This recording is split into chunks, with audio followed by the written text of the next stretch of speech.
Hi there. My name is Scott Shannon. I am the branch manager with Cross Country Mortgage here in Ocala, Florida. I am a 21-year veteran of the mortgage industry, and I've seen every type of credit report you can imagine, from the best of the best to the worst of the worst. And I'm making this video specifically to help people out who are concerned about their credit score, who want to improve their credit score for a number of reasons. One, just because they want to have the ability to get credit in the future, such as car loans, home loans, things like that. Some people, it's just because their pride, they want their credit score to be as high as humanly possible. So for whatever your reason is, I'm going to go through some tips and tricks in this video that you may or may not know. And then I'm going to also put a link to a much more detailed video below this if you really want to get into the nitty gritty of fixing your credit report. I'm going to cover all the basics in this. So first of all, the first thing you need to do to fixing your credit is find out what is on your credit report. Now, there's a couple different ways you can do that.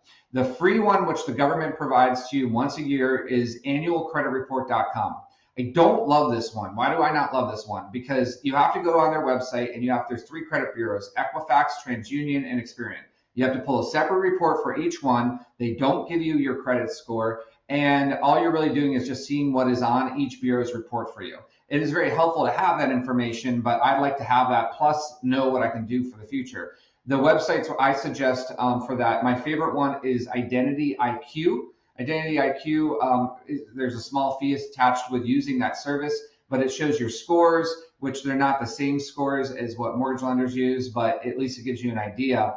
And if you're trying to fix your credit, you want to sign up for a service where you get a new report every month, because that way you can see your progress as you're fixing your credit. So now that you've got your credit report, we need to review what's on it.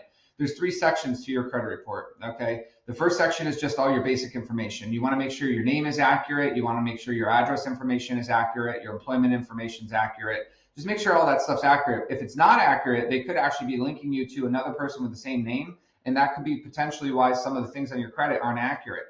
So that's the first thing you want to make sure is all accurate on your credit, okay?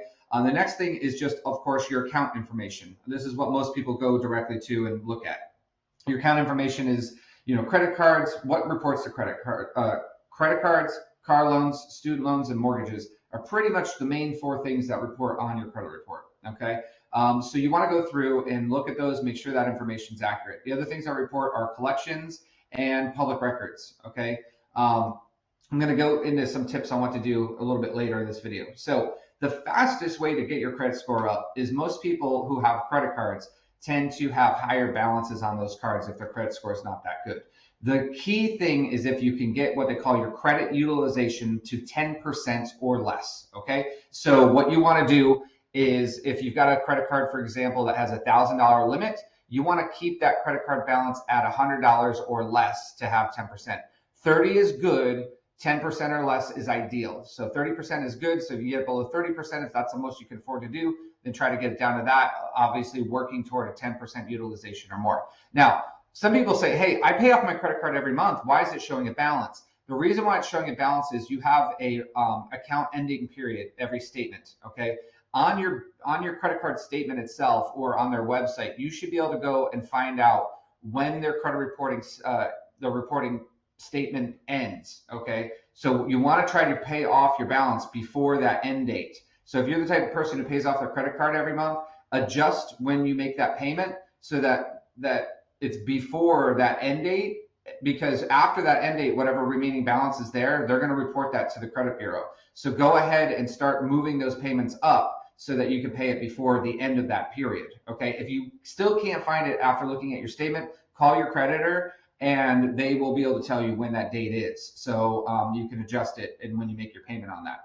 But if you are somebody who carries credit card debt, your key goal is to get to 30% or less utilization based on the limit. And if you get below 10, that's ideal. All right. I've seen clients of mine improve their credit scores by 100 credit score points in literally a matter of a couple months, because you're able to do this and pay down their cards in addition to paying them prior to the end date on that statement period. So that's a big help, okay? The next thing is collections, all right? If you are somebody who has collections on your credit and you have not heard of this, the only way I would ever pay off a collection is what they call pay for deletion. Pay for deletion is a little process where you're going to call the collection agency. Now, In our state of Florida, the statute of limitations is about 5 years, not about, it's 5 years. Okay, so you have 5 years before they have to remove that collection from your credit report. If you're trying to fix your credit very quickly and you don't want to wait for 5 years and pray that it falls off your credit report, then you call the collection agency. And you typically, I would start at 10% of whatever the collection is. So if they're asking for $1,000, I would offer them $100 and say, hey, I will pay you $100 if you delete this from my credit report.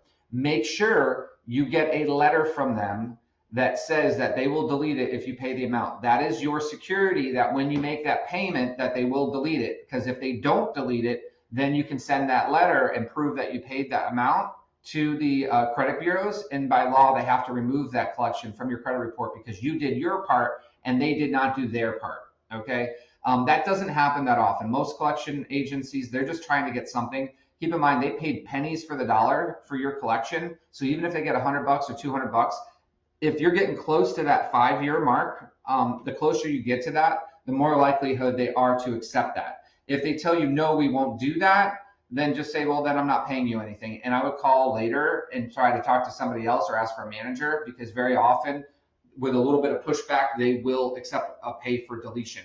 That will immediately get that collection off of your credit, and it will immediately help your credit score within a matter of 30 days. Whenever that credit cycle cycles, it will bring your credit scores up because it's no longer on your credit report at all. And I would highly suggest that. Now, why would I not just pay off a collection? Because unfortunately, that brings that collection current.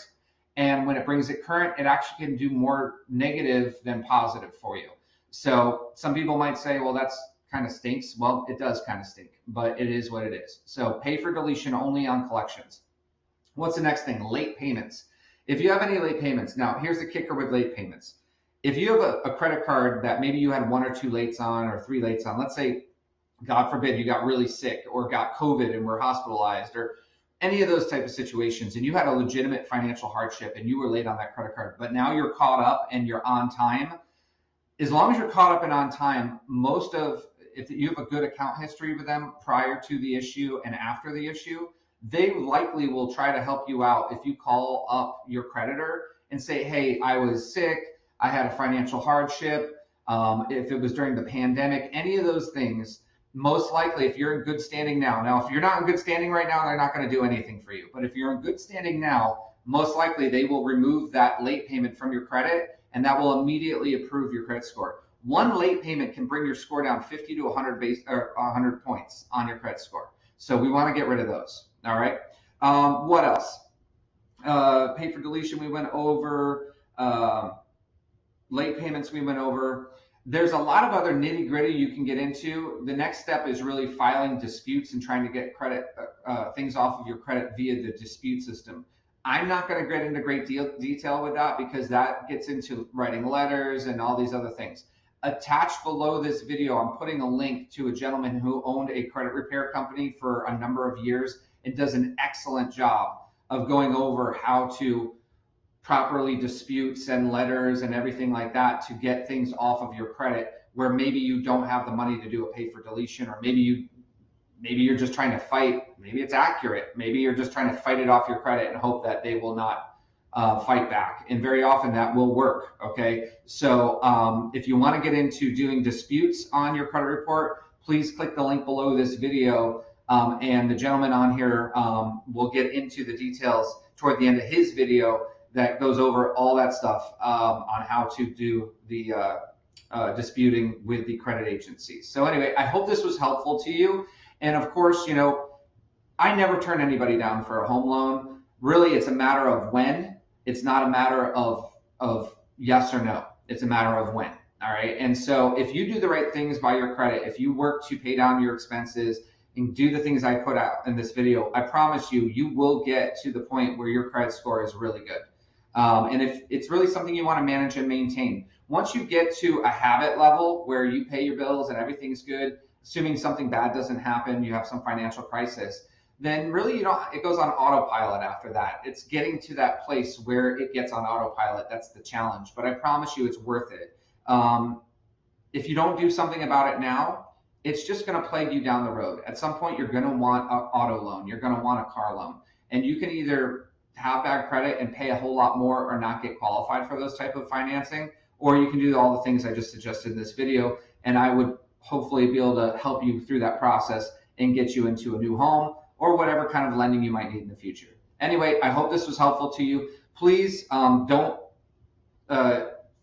keep this a secret.